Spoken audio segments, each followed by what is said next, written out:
When a maid's son uses sign language to reach the heart of a millionaire's deaf mother, he awakens buried truths and shows that listening with the soul can turn guilt into forgiveness and silence into love. Before we continue, subscribe now to our channel to receive everyday powerful stories that touch the heart. The Harrington mansion woke under a pale New York winter, its glass gallery swallowing a shy sun, while marble floors held yesterday's cold like a grudge. Maria Alvarez, uniform pressed and quiet as prayer, crossed the corridor of portraits where oil-painted ancestors stared down with perfected indifference. Beside her walked Liam, 13, sneakers softened by hand-me-downs, absorbing the world the way dry earth drinks rain. Crystal chandeliers trembled with the hum of heating vents, and a grandfather clock ticked with the patience of a judge. Through French doors, gardeners tended a geometry of boxwood hedges that never dared grow wrong.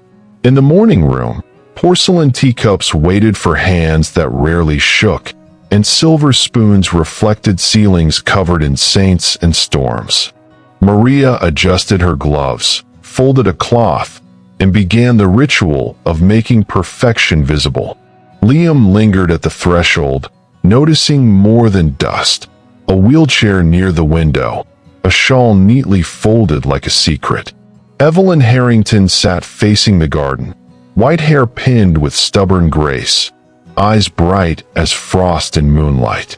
People said she had wandered away from understanding. Her silence had become a hallway no one entered. Servants floated past her like polite ghosts, and her son, Richard Harrington, signed papers in other rooms and measured everything in quarterly seasons. Liam felt the room holding its breath, not from fear, but from long practice in keeping quiet. He stepped closer, careful as if approaching a bird that could still fly if remembered how. Evelyn turned. Her gaze caught him, weighed nothing, and still pinned him to the floor. 1,000 priceless things surrounded them, but only one cost anything now. What happened next? Liam raised his hands, uncertain, the way children reach for light through water. He shaped the air into words he had learned from late-night videos and the patient brilliance of strangers. "Good morning. Are you okay?" Evelyn's face trembled, then lifted, soft astonishment thawing the edges of years. Her fingers replied in American Sign Language with elegance forged by a lifetime of necessity. "You sign? How do you know?" He answered, cheeks warming, "I wanted to hear people the world refuses to listen to." Maria paused at the doorway, a cloth in midair, heart marching to a drum only a mother hears. Evelyn's shoulders eased, a smile, unused but unbroken, rose like a lantern in fog. She signed a name, Evelyn. He replied, Liam. The syllables traveled without sound and still rang louder than crystal. Around them, clocks, vents, hedges, and portraits paused, each witness choosing not to interrupt.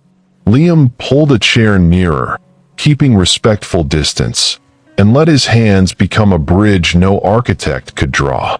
They shared small things first: weather, breakfast, a story about a winter robin tapping the glass, because small things open heavy doors.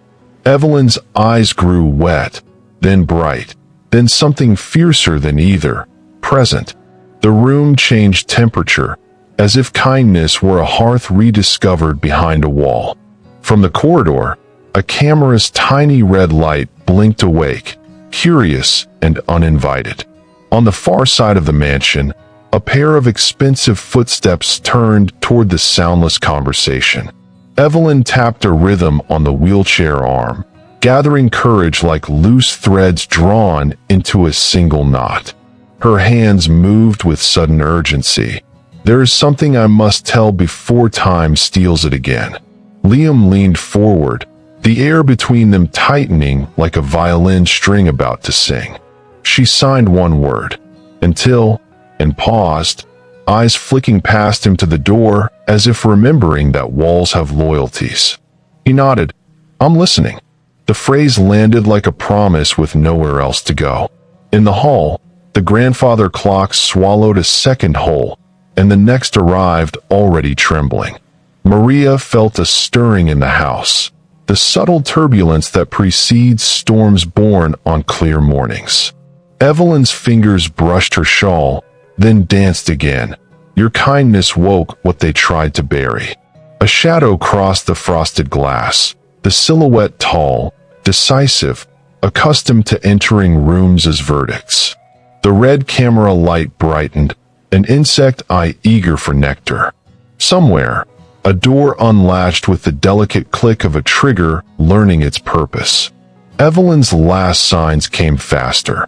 If he comes in, the truth will not wait another day. Liam swallowed. He understood that some kindnesses choose their own price. The handle turned, polished brass catching winter light like a blade's thin smile. The door began to open, and the mansion remembered how loudly silence can shatter.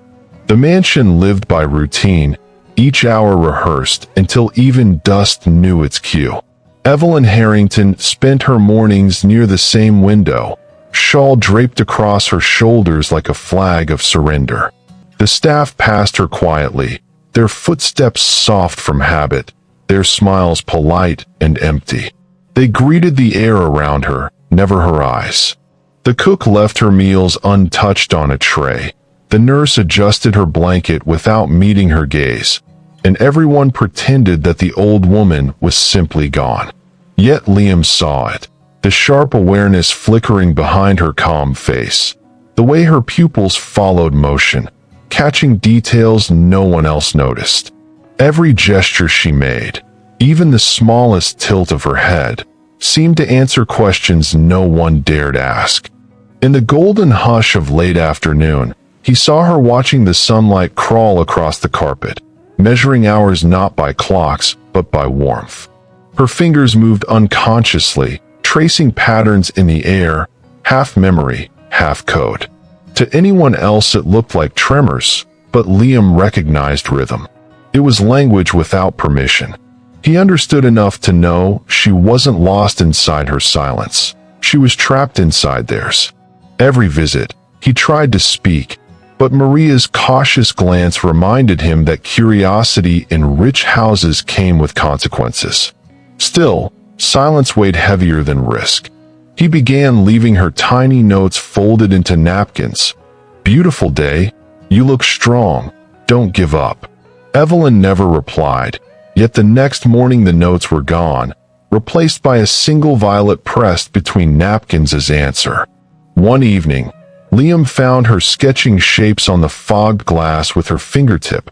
A bird, a door, then a sun that faded too quickly. The loneliness in that gesture cut deeper than scolding ever could. He wanted to talk to her in a way the world couldn't interrupt, to tell her she wasn't invisible. His heart drummed with the restless courage of someone who hadn't learned yet to give up. When their eyes met, Evelyn smiled faintly, like someone who suddenly remembered her own name. That fragile smile would have been enough, if the reflection on the glass hadn't changed. Behind her, in the dim hallway, stood Richard Harrington, watching his mother's quiet defiance with an expression colder than the window she painted on. Crystal laughter from the dining room chandelier chimed over a table dressed in porcelain and restraint. Servants moved in choreographed silence, their presence meant to disappear before eyes of privilege. Maria refilled glasses while Liam stood at her side, folding napkins with the diligence of someone trying to be invisible. Richard Harrington presided at the head of the table, voice steady, tone managerial even over soup. At the far end, Evelyn sat straight-backed, eyes lowered, a queen dethroned yet still royal in silence. When Liam reached for a plate, his elbow brushed a goblet. Water cascaded across the linen like a spill of shame. Every conversation stopped. Richard sighed, the long, public kind that makes mistakes echo twice. Maria whispered apologies, hands trembling as she grabbed the cloth. But before she could finish, Evelyn's hand moved. Slow, deliberate, the old woman lifted her palm, turning toward the boy. Her fingers curved, shaped, spoke, a motion too graceful to be accidental. Liam froze. It wasn't scolding, it was language. A memory surged of nights spent alone with his cracked phone, watching strangers teach silent words. Without thinking, he answered her with his hands. "I'm sorry." For a heartbeat, the air changed texture. Richard frowned, uncertain of what he'd witnessed, then returned to his meal as if nothing existed beyond etiquette. Yet Evelyn's reaction was everything but ordinary. Her lips parted in surprise, and the corners trembled upward, birthing a smile too bright for the muted room. Liam felt heat crawl up his neck, not from embarrassment, but from discovery. Evelyn's eyes gleamed, reflecting a spark that had been buried under years of polite neglect. Maria noticed, pressing a napkin over the stain but glancing between them, breath caught in awe. The silence wasn't heavy anymore. It shimmered, alive, carrying words that couldn't be heard yet refused to die. Evelyn's fingers moved again. "Thank you." Liam nodded, returning the phrase with clumsy sincerity. Around them, the table resumed its quiet rituals, but something irreversible had begun. The smallest gesture had cracked the marble calm of the Harrington household. And from the other end of the table, unseen behind a silver candelabra, a red recording light blinked once, capturing the first moment the silence spoke back. Afternoon light spilled through the conservatory windows, painting soft gold across the patterned rug. Evelyn sat in her wheelchair near the piano, while Liam knelt beside her, hands moving with quiet certainty. Their conversation was all rhythm and grace, two worlds meeting halfway through air. Maria entered silently, a tray balanced on one hand, and stopped in the doorway. The sight before her froze her pulse. Her son's fingers danced with precision, answering the woman's gestures as if they had known each other for years.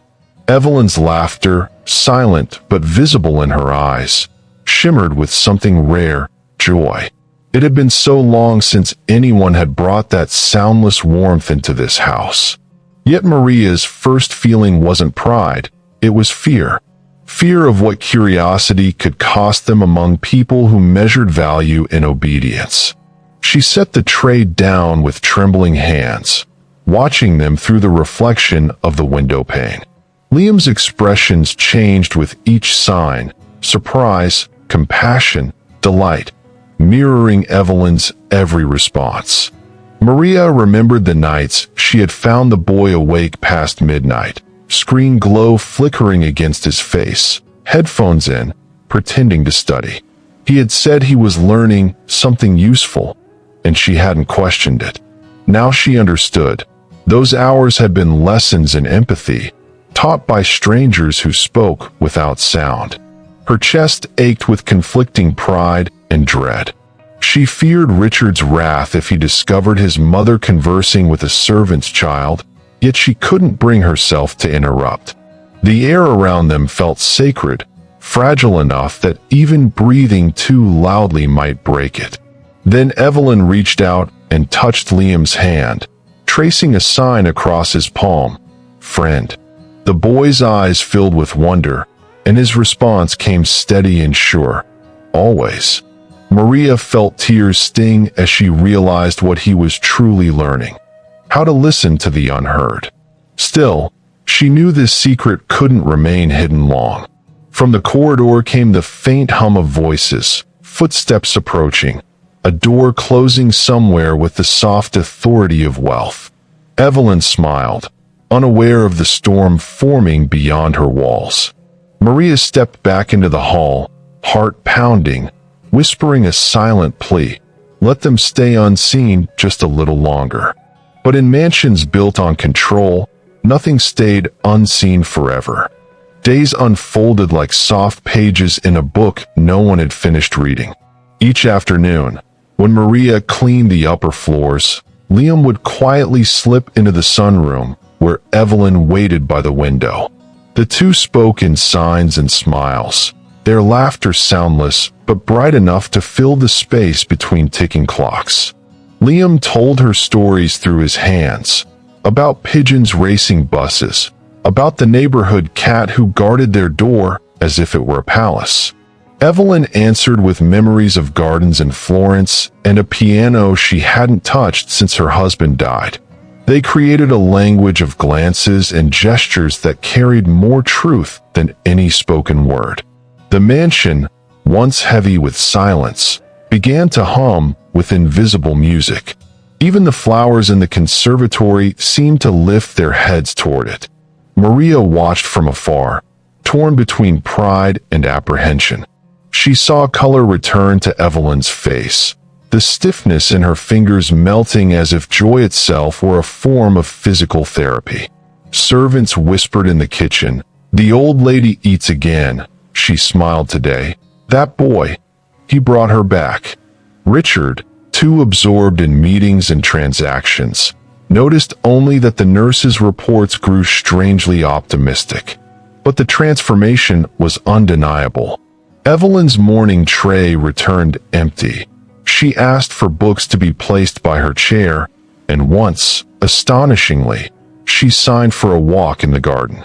Liam wheeled her out among the trimmed roses, guiding her along paths she hadn't seen in years. When she stood, gripping his arm for balance, the gardener froze, tears welling in disbelief. The wind carried petals and whispers in equal measure. Every gesture they shared deepened their bond, yet it also tightened the thread of danger. In a world built on appearances, tenderness could look like rebellion. One afternoon, Evelyn signed a story about her son as a child, showing Liam how Richard once planted a tree for her. Her eyes softened as she described the little boy he had been, then dimmed as she spelled. He forgot. Liam hesitated, not knowing how to comfort pain that had roots older than himself. He simply took her hand, pressing it lightly, a promise without translation. Evelyn's lips curved in gratitude, and for a fleeting second, it felt as if time forgave them both. But from the library balcony above, a figure watched through the glass railing. Expression unreadable, phone in hand, already recording the impossible friendship blooming in secret. Richard Harrington returned from his business trip with the calm precision of a storm disguised as weather. The first thing he noticed wasn't the finances waiting on his desk, but the subtle transformation of the mansion itself. There was laughter in the air, soft, voiceless, but unmistakably alive. He found his mother sitting near the garden doors, sunlight woven into her silver hair, and beside her, the boy.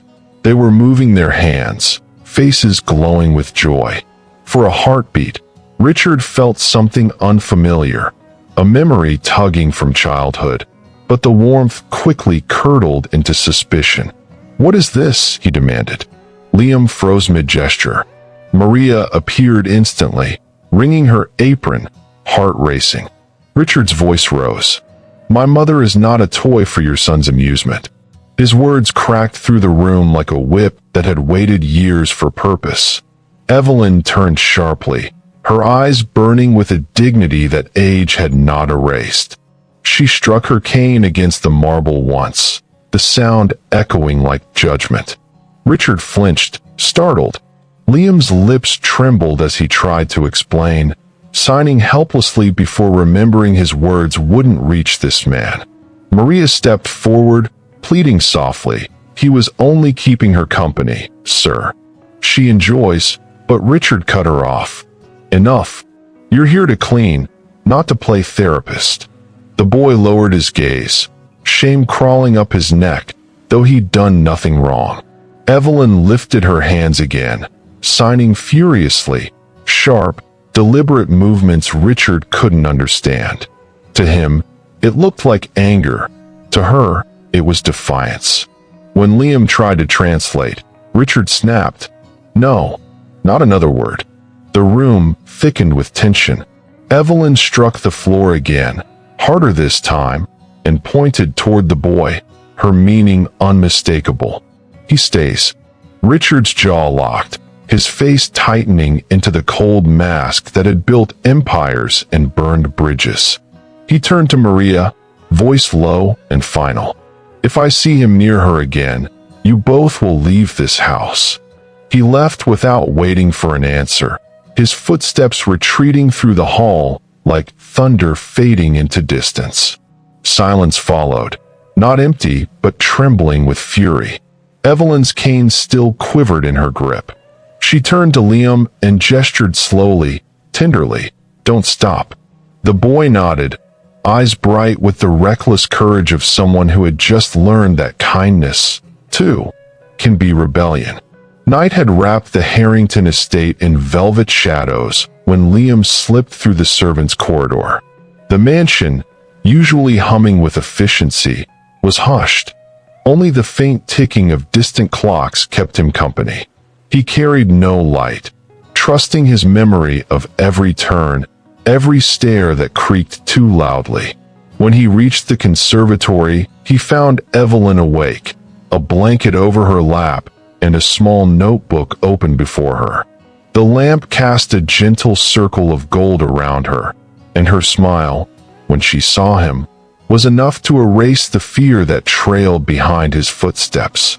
On the paper, her handwriting trembled but remained graceful. One word at the top read Obrigada, then Amigo, and finally Vida. She tapped the page with a proud little nod. Liam knelt beside her chair, his hands answering before his mouth could. "You're welcome. I missed you." Evelyn's eyes glistened.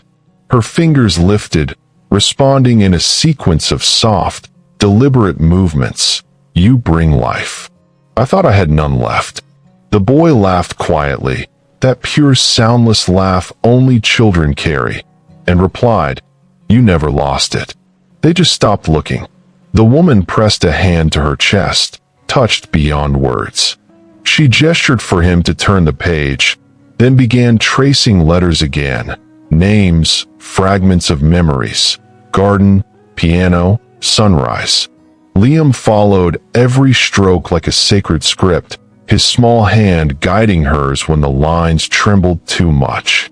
Each gesture they shared wove another invisible thread between generations, defying the mansion's rules one heartbeat at a time. Neither of them noticed the faint mechanical blink above the doorframe. A discreet security camera, one of many Richard had installed after his last inheritance scare, recorded everything in perfect clarity. Its lens caught Evelyn's smile, Liam's earnest hands, the forbidden tenderness blooming in silence.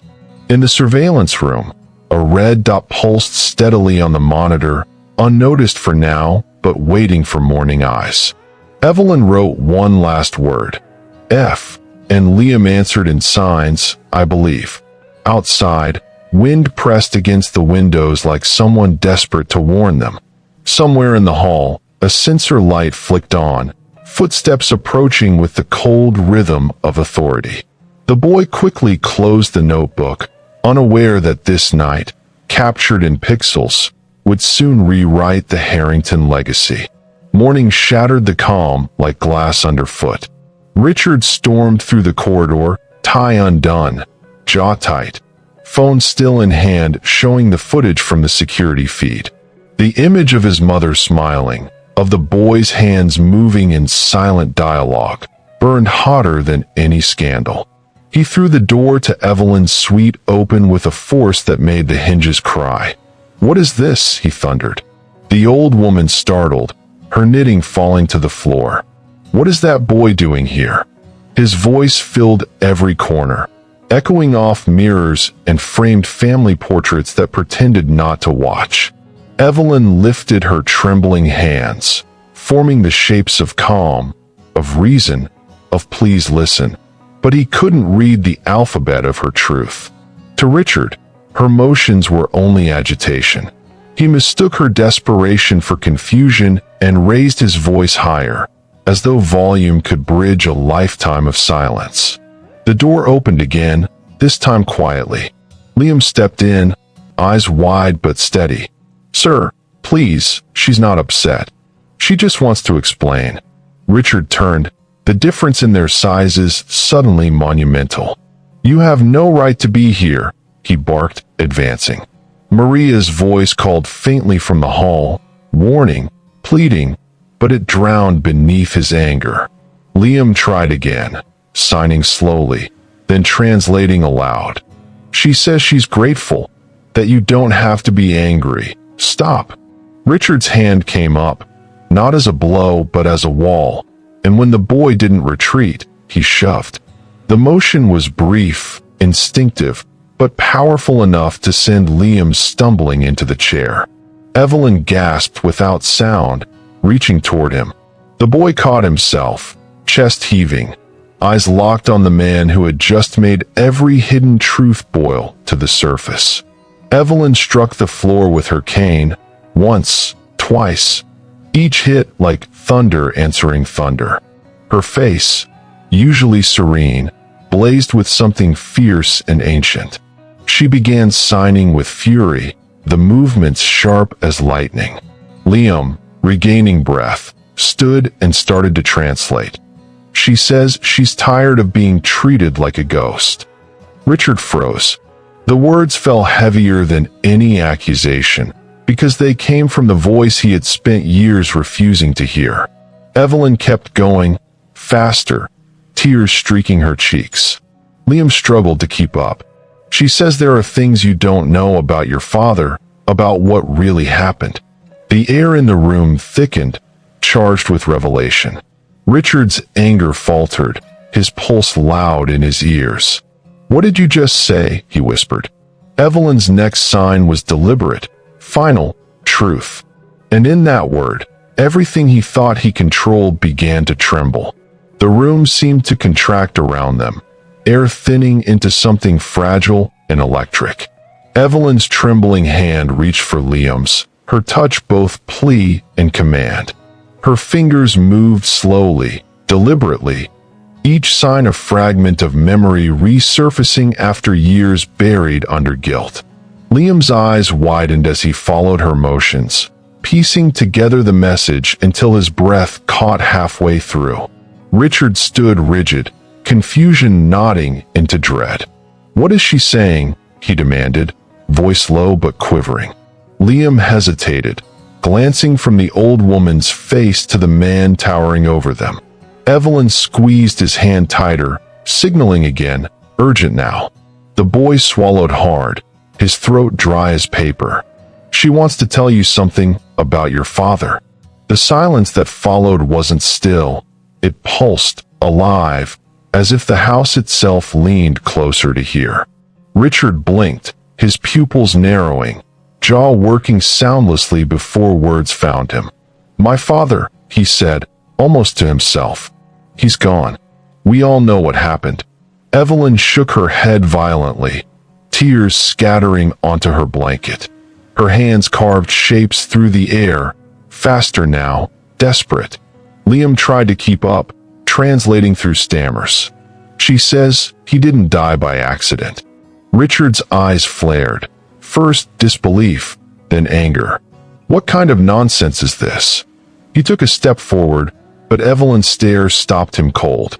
Her next gestures came slower, deliberate again. "You were there. You remember the night. The argument." Liam's lips parted in shock as the truth rearranged itself before him. Evelyn signed fire, letter, secret, and finally silence. Each word hit the air like stone dropped into still water, spreading ripples of pain. Richard's composure fractured. He turned away, pacing to the window as though distance could keep the words from landing. "That's impossible," he muttered. He slipped on the stairs. "Everyone knows that." Evelyn struck the cane once more, forcing him to face her. Liam's voice trembled as he spoke for her again. "She says you've always known it wasn't an accident. You just tried to forget." Richard's reflection in the glass stared back, a man built on control, cracking under something older than reason. Evelyn leaned forward, eyes blazing through tears. She pointed to the boy. Her final sign of the moment was clear, cutting. He deserves to know. Liam froze, realization dawning that the truth she meant to reveal wasn't meant for Richard alone. It carried his name, too, written somewhere deep within the family's buried past. Evelyn's hands moved with a force that defied her frailty, slicing the air with urgency born of years swallowed in silence. Her fingers painted images too painful for speech, memories resurrected through movement. Liam's voice broke as he tried to keep pace, translating each fragment that passed between her trembling hands. She says, "Your father found out something," he said softly. "Something wrong with the company's finances." Richard stood motionless, face draining of color. "He confronted you," Liam continued, eyes flicking between them, "and said the empire you built was rotten underneath." The old woman's gestures grew sharper, faster. She says, "He threatened to expose it." Richard's breath hitched, and for a fleeting moment, the facade of authority that had always protected him cracked, revealing the boy still haunted by that night. "She says," Liam continued, voice barely steady, "you didn't mean for it to happen, but he fell because of you." The words hung suspended in the air, invisible weights pressing down on every soul within reach. Evelyn's eyes glistened with tears, her body trembling under the weight of confession. Richard shook his head violently, retreating a step, then another. "No, I tried to help him. I called for." His voice broke, the denial strangled halfway.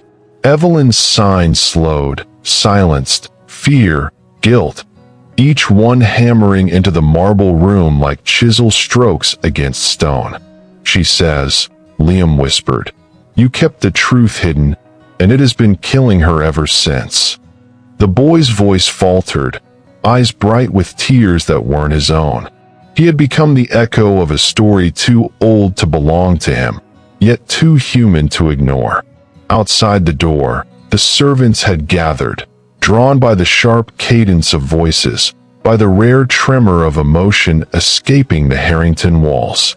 Through the crack of the half-open door, they watched as the empire's foundation began to crumble. Richard's shoulders slumped, the mask of composure sliding away like dust. He looked at his mother, lips trembling with disbelief. "Why tell this now?" he rasped. Evelyn answered in signs that cut through him like light through fog, because truth buried alive still breathes. A sob rose from the corridor, someone whispering a prayer they didn't remember learning. The mansion, once a fortress of control, now felt too small to contain the weight of the words spoken within it. And somewhere deep in its walls, the silence that had long protected the powerful began to break, one fracture at a time. Richard tried to speak, but the words tangled, collapsing under the weight of what they could no longer hide. "Enough!" he shouted, but Evelyn's cane struck the floor again, one sharp, thunderous command. The room obeyed her. Even time seemed to hold its breath. Her hands rose once more, trembling but relentless, cutting through the air like wings breaking free after years of captivity. Liam's voice followed every motion, quivering with emotion yet impossibly steady. "She says, your father's death wasn't the only secret," he translated. "The company, everything you built, came from betrayal." The walls seemed to pulse with her words, mirrors catching fragments of truth and flinging them back at the man who had spent his life outrunning them. Richard shook his head, desperate, muttering, "No, stop this, Mother. You're confused." But she was the clearest she had ever been. The door burst open. The echo of raised voices had drawn the staff, maids, cooks, the chauffeur, all pressing at the threshold.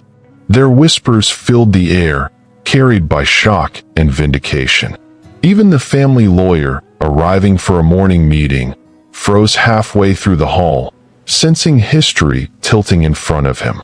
Evelyn's eyes blazed. Her hands moved faster. Liam wiped his face, translating through tears. She says the foundation money came from falsified contracts. She says the board was bribed, the reports rewritten, and your father tried to stop it. Gasps rippled across the hall. Richard's face drained to white, his tie clinging to his throat like guilt made tangible. He tried to silence the boy, stop reading her lies. But Liam stood his ground. They're not lies, he said, voice cracking but fierce. They're memories. Each sentence struck harder than the last, echoing through marble and glass until even the portraits seemed to recoil from their descendants. Evelyn's trembling fingers shaped one final confession. You silenced the truth, but not its consequences. Liam repeated the words softly, every syllable falling like ash. The murmurs swelled. The chef crossed himself. The butler wept without shame. Richard's knees buckled, and he clung to the edge of a chair, staring at the empire he'd inherited now turning to dust before him. Evelyn leaned back, exhausted but free, her breathing shallow yet peaceful for the first time in years. Outside, the winter wind swept against the mansion's doors, howling like an ancient witness finally vindicated. And in that charged silence, where no lie dared linger, the house seemed to whisper what everyone now knew. The Harrington name was built on betrayal, and the truth had finally spoken. When Evelyn's final signs faded, the room seemed to collapse into a vacuum. No sound, no movement, only the weight of breath shared by too many witnesses. The chandeliers flickered, their light trembling like candles before truth. Evelyn's eyes lingered on her son, no anger left now, only sorrow deep enough to drown in. Richard couldn't look away. His face, pale and wet, reflected the ruin of a man who'd spent his life defending a lie he had almost convinced himself was noble. For endless seconds, no one dared move. The house itself felt suspended between two heartbeats, the kind of stillness that exists before a storm either dies or destroys everything in its path. Evelyn exhaled, soft and uneven, the faint trace of peace ghosting her lips. She had said what silence had guarded too long. Then came a voice, low, hesitant, human. It's true. All heads turned. A security guard stood at the back of the hall, cap in his hands, eyes down. I was there, he said quietly. Mr. Harrington. He found the falsified ledgers. He argued with his son. The fall, his voice broke. It wasn't an accident. We covered it up. I was paid to keep quiet. The confession detonated in the hall like a second explosion, its shockwave rolling through every onlooker. Murmurs swelled to gasps, prayers, curses. The lawyer backed away, whispering that he'd suspected for years. The housekeeper crossed herself. Even the portraits seemed to lean closer, as if painted ears strained to listen. The truth had grown flesh, voice, and undeniable shape. Evelyn closed her eyes. The storm she had carried for decades had finally broken, and yet she looked smaller for it. Lighter, perhaps, but fragile as autumn breath. Richard's knees gave out before his mind could command them. He sank onto the marble, the sound echoing like penance. The empire that had crowned him was now a weight too heavy to bear. Around him, whispers clashed and multiplied. Betrayal, cover-up, justice. He pressed his palms against his face, the tremor of a boy who had built his adulthood over the bones of denial. Evelyn leaned forward slightly, her gaze resting on him not as accuser, but as mother, wordless and weary. For a heartbeat, the silence between them said everything language could not. You can stop running now. And then, with that quiet permission, Richard looked up through tears, meeting her eyes as the crowd continued to murmur around them. For the first time, he didn't hear the noise. He only heard what had always been waiting, his mother's silence, forgiving and final. The storm of murmurs receded into a trembling hush, leaving behind a silence dense enough to carry grief. Richard knelt before his mother, but no apology came, only the hollow sound of his breath catching against regret. Evelyn sat motionless, her frail hand trembling against the armrest, her eyes holding the tired calm of someone who had reached the end of waiting. Liam approached quietly, the hem of his shirt still damp with tears he hadn't noticed. He knelt beside Richard, hesitating before touching the man's shoulder. "She only wanted you to know," he whispered, voice breaking yet steady enough to be heard. "She wanted to forgive you before she goes." The words settled like feathers falling onto glass. Richard lifted his head, eyes red, disbelief softening into something human for the first time in years. He looked at the boy, the same child he had dismissed, pushed, accused, and for the first time, he truly saw him. Not as a servant's son, not as an intruder, but as a bridge between two worlds he had spent his life keeping apart. "Why would you help us?" he managed to ask, voice frayed. Liam shook his head, his expression both young and ancient. "Because she listens," he said, glancing at Evelyn, "even without hearing. And I thought maybe you could learn, too." The simplicity of it hit harder than accusation. Richard's lips parted, but no defense, no explanation came. His empire, his logic, his pride, none of them fit in this new language of forgiveness and courage. He only nodded, emotion small but seismic, and bowed his head toward the boy who had turned silence into truth. Evelyn's fingers reached for Liam's hand, pressing weakly but with intent. She signed slowly, "Thank you, little light." Liam translated softly for Richard, each word a heartbeat. "She says you helped her speak again." The millionaire closed his eyes, a tear slipping free, falling onto the marble between them. He whispered, "No, she helped me here." For the first time, his voice trembled without shame. Around them, the servants lingered at the edges of the room, watching with reverence. They weren't witnessing wealth or downfall anymore. They were watching redemption, fragile and real. The mansion, once an altar to control, now stood as witness to humility. Liam squeezed Evelyn's hand gently, a silent promise of peace. The boy who had once entered this house unseen had become the one person who made it truly alive. Richard's hands trembled as he reached for his mother's. The weight of his life, deals struck, lies signed, walls built, seemed to dissolve beneath the simple truth of her touch. Evelyn's fingers were cold but certain, her pulse faint against his palm. Liam knelt nearby, watching silently, ready to guide him if words failed. The once proud millionaire inhaled shakily, glancing toward the boy as though seeking permission. Liam nodded, barely perceptible, and lifted his own hands, showing him the motion again. "Me, Perdoa." Richard tried to follow, clumsy at first, his fingers stiff from years of commanding rather than asking. The first attempt came out broken, the second uncertain, and the third, finally, true. "Me, Perdoa," he whispered aloud as his hands completed the sign. Evelyn's eyes glistened. Her lips quivered into a trembling smile that was both answer and absolution. The moment rippled outward through the crowd. No one dared speak.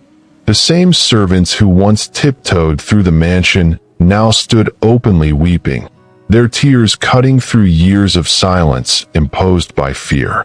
The housekeeper clasped her rosary, whispering a prayer of gratitude. The chauffeur bowed his head. Even the lawyer removed his glasses, as if seeing through clearer eyes at last. The marble hall that had echoed with arrogance and commands was now filled with reverence, thick and sacred.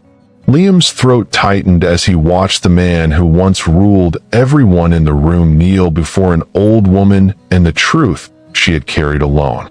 Evelyn reached up, tracing a single trembling line along her son's cheek. She signed one word back, always. Richard broke into quiet sobs, pressing her hand to his forehead like a child returning to the safety of his first home. Outside, the wind brushed against the tall glass doors, scattering leaves like confetti of forgiveness. Inside, no one moved. Every heart had synchronized to the quiet rhythm of reconciliation. Liam wiped his face and looked at Evelyn, then at Richard, realizing that the power he had envied in others had never been wealth. It had always been the ability to love without pride. Evelyn's breathing grew slower, steadier, her body softening into calm. Richard lifted his eyes, voice fragile as glass. "Thank you for teaching me to listen." Evelyn answered in signs one last time. "Now, listen to yourself." Her son nodded, and in the solemn beauty of that silence, even the mansion seemed to exhale, shedding its ghosts. The empire was no longer measured in fortune, but in forgiveness. Days passed like the slow settling of dust after a storm. The Harrington mansion stood quieter now, not in repression but in peace. Curtains were opened, sunlight invited in, and the heavy portraits no longer seemed to watch in judgment. Evelyn's room had become a small shrine of warmth. Her shawl folded neatly over the chair, her notebook resting beside the window, the words "thank you" still written in her delicate hand. Richard arrived one morning at Maria's modest apartment, stepping into a world utterly unlike his own. The scent of fresh bread, the hum of a small fan, the clutter of everyday life greeted him with a humanity he'd forgotten existed. Maria, startled but composed, offered him coffee, her eyes wary yet kind.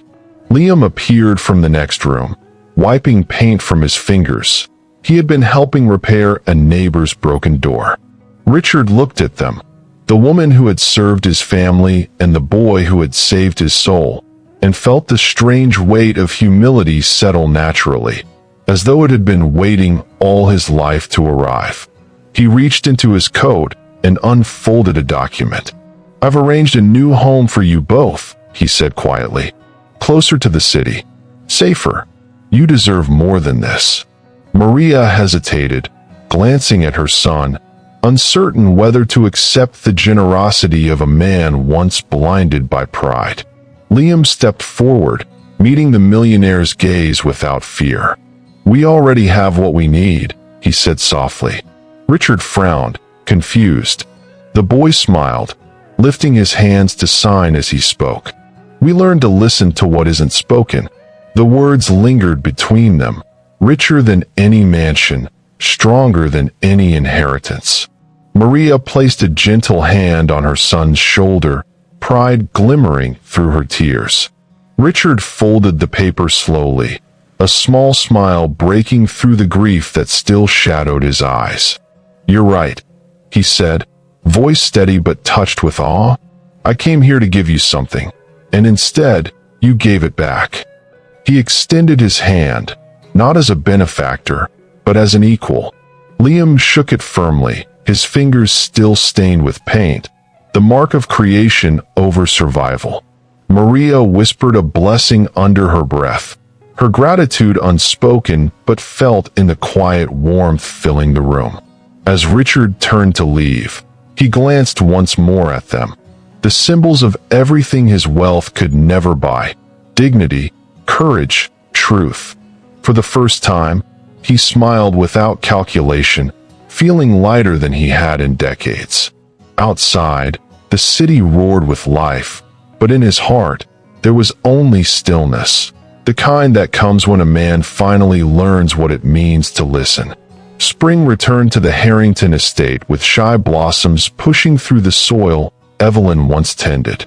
The garden, once a symbol of vanity, now felt sacred, reawakened by memory. Where the old oak stood, the one her husband had planted years before, there was now a simple plaque of polished brass, reflecting the morning light. in memory of Evelyn Harrington, the woman who taught the world to hear silence. Visitors came quietly, former employees, neighbors, even strangers who had read about the scandal turned miracle. No one whispered gossip anymore. Instead, they walked slowly along the garden path, heads bowed, moved by something far gentler than tragedy, by grace rediscovered in the ruins of power. The mansion, once heavy with secrets, had become a sanctuary where truth could breathe again. Liam stood before the plaque, sunlight catching the edge of his hair, his hands clasped with reverence. He signed the symbol Evelyn had taught him, the infinity loop traced softly through air, as if drawing a doorway between worlds. Beside him, Richard watched in silence, humbled by the gesture. No words passed between them, none were needed. Birds filled the empty spaces where lies once echoed, their songs soft and forgiving. Maria lingered nearby, carrying a basket of fresh lavender, placing it at the base of the plaque. The scent lifted upward, mingling with the wind, carrying whispers of peace. Liam smiled faintly, sensing her presence even now. Evelyn's lessons lived in his fingertips, in every quiet act of compassion that would ripple outward long after the cameras stopped recording. As the sun sank low, Richard rested a hand on the boy's shoulder. "She'd be proud of you," he said quietly. Liam shook his head, smiling through a tear. "She'd be proud of all of us, for finally listening." They stood together as the light dimmed, neither master nor servant. Only two souls united by the courage of a woman who had broken her own silence. The infinity sign shimmered once more in Liam's hands before fading into twilight, leaving behind a stillness deeper than sound. The camera pulled back, wide, slow, capturing the mansion bathed in gold, the plaque gleaming beneath the oak, and the echo of Evelyn's legacy written in the hush of the wind.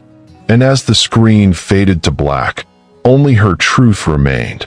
Sometimes, silence is the loudest voice of all. If this story touched your heart, subscribe to our channel, leave a like, and share this video so more people can discover that even the smallest act of courage can change the world. Write in the comments, "I believe in the power of courage." Together, let's keep spreading stories that transform lives and prove that hope can rise from the most unexpected voices. Thank you so much for your support.